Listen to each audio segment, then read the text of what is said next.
안녕하세요. 도드람 동물병원의 김정희입니다. 이번 제가 발표할 주제는 위축성 비염과 호흡기 질병 혼합감염 사례입니다. 그래서 발표 순서는 첫 번째 이제 위축성 비염을 일으키는 병원체와 독소, 그다음에 위축성 비염을 일으키는 환경, 세 번째는 진행성 그리고 비진행성 위축성 비염, 네 번째 위축성 비염의 영향과 다른 호흡기 질병 혼합감염, 그리고 마지막으로 위축성 비염 진단과 부검 사례를 말씀드리겠습니다. 첫 번째 위축성 비염의 병원체와 독소입니다. 위축성 비염을 일으키는 병원체는 파스투렐라 멀토시다와 보데텔라 브로키세티카라는 두 개의 세균이 위축성 비염을 일으키게 됩니다.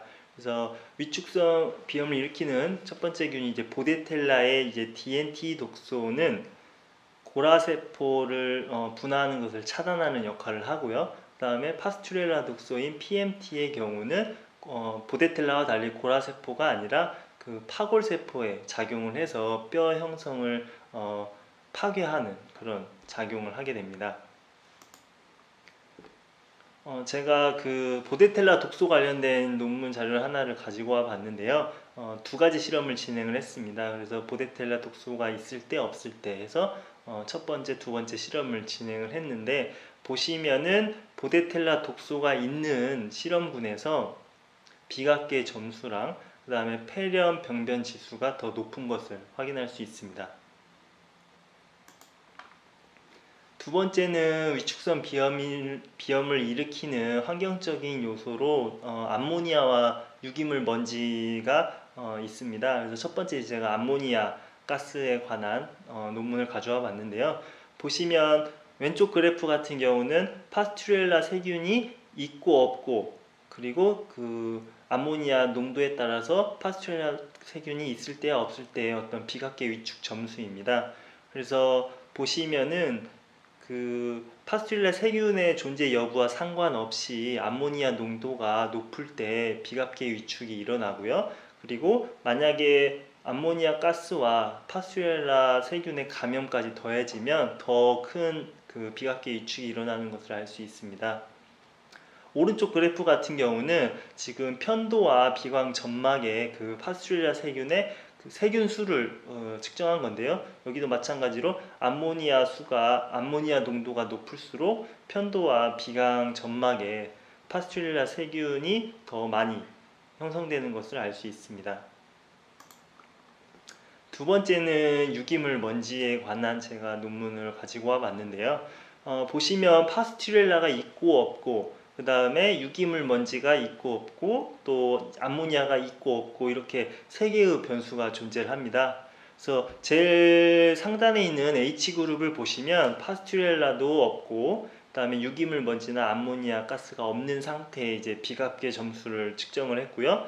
그 다음에 B그룹의 경우는 파스투렐라와 암모니아는 없는 상태에서 유기물 먼지만 있었을 때입니다. 그래서 보시면 H그룹보다 비각계 점수가 더 높게 형성된 것을 볼 수 있고, 그 다음에 A는 그 암모니아는 없지만 유기물 먼지와 파스투렐라 세균이 있었을 때 비각계 점수가 H나 B그룹보다 더 증가한 것을 볼 수 있습니다.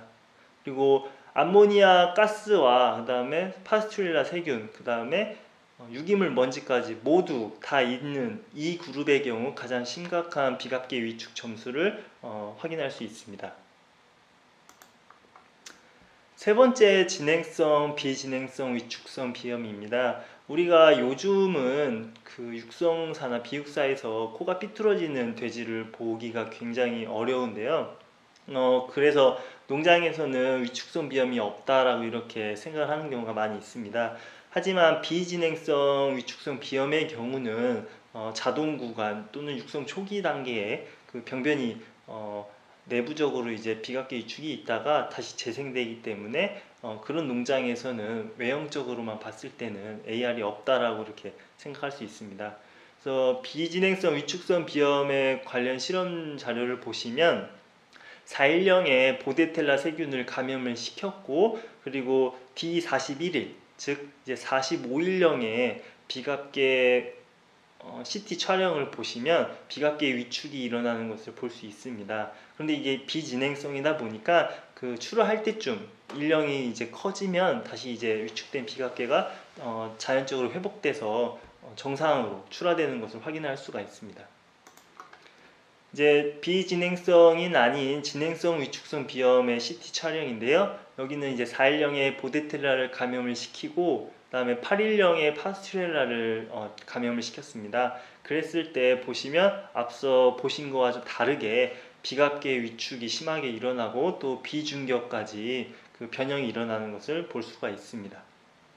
또 출하 때까지도 이 병변은 심한 상태로 회복되지 않고 남아있는 것을 확인할 수 있습니다. 네 번째, 위축성 비염의 영향과 다른 호흡기 질병 감염 사례 중에 제가 위축성 비염의 영향을 그 출하 일령과 출하 체중에 얼마나 영향을 미치는지에 관한 논문을 하나씩 가져와 봤습니다.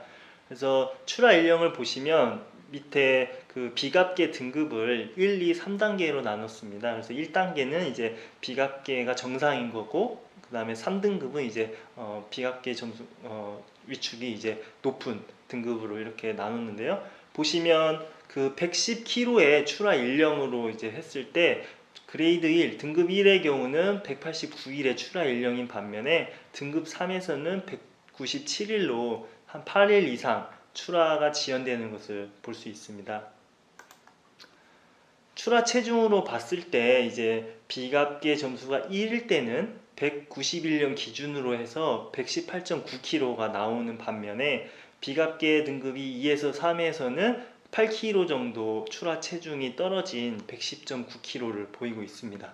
그런데 비갑계 위축뿐만이 아니라 만약에 폐렴까지 같이 동반이 되게 되면 105.2kg로 출하 체중이 정상보다 13.7kg 떨어지는 것을 볼 수 있습니다. 이 자료는 스페인에서 1년간 그 54건의 임상 케이스를 분석한 자료인데요. 보시면 뭐 헤모필러스 파라스위스, 마이코플라즘 하이오라이니스, 보데텔라, 파스투렐라, 그다음에 스트랩토코커스 스위스 같은 이런 질병을 그 검출된 돼지에서 비갑계 위축이 있냐 없냐를 지금 봤더니 대부분의 그 돼지에서 비갑계 위축이 같이 동반되는 것을 확인할 수 있습니다. 다음은 이제 보데텔라와 파스튜렐라가 다른 세균이나 바이러스 혼합 감염 사례들을 제가 몇 개 보여드릴 건데요. 첫 번째, 보데텔라랑 PRRS 혼합 감염 사례입니다.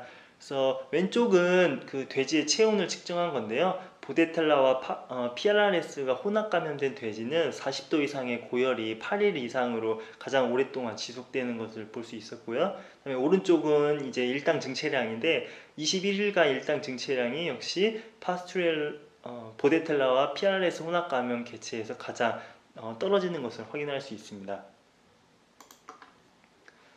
다음은 이제 보데텔라와 PRCV라고 돼지 호흡기 코로나 바이러스입니다.